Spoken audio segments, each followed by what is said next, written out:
Kisah anak berkebutuhan khusus setia rawat ibu di rumah sakit, sosoknya bikin pasien lain terharu. Kisah seorang anak berkebutuhan khusus yang setia merawat sang ibu di rumah sakit tengah viral. Pasalnya, anak yang mengidap autis itu tampak telaten mengurus sang ibu meskipun dirinya perlu bantuan.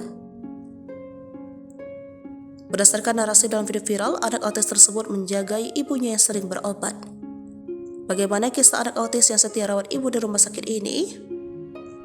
Dikutip dari tribunsumsel.com, kisah ini diunggah oleh salah satu akun Instagram Kamis 28 Desember 2023 yang memperlihatkan seorang pria autis tengah menjaga ibunya yang dirawat di rumah sakit. Disebut dalam narasi bahwa seorang anak autis ini tengah menjaga ibunya yang sedang dirawat. Sudah sering berobat di rumah sakit tersebut, namun yang dilihatnya selalu anak itu yang menemani ibunya saat berobat. Saat ditanya oleh perekam, anak autis ini mengaku bernama Arbi. "Mama, masak apa tadi di rumah?" tanya perekam. "Masak di Indomie," jawab Arbi. Tak lama kemudian, wanita yang merekam ini memberikan makanan kepada Arbi. "Ibu bawa jajan untuk Arbi," ucapnya. Melihat itu, Arbi lantas mengucapkan terima kasih.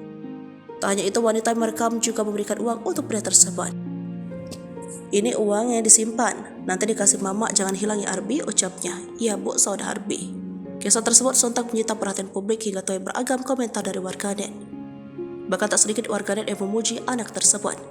Pasalnya, meski dengan keterbatasan berbicara, namun ia selalu mendampingi ibunya yang sedang sakit.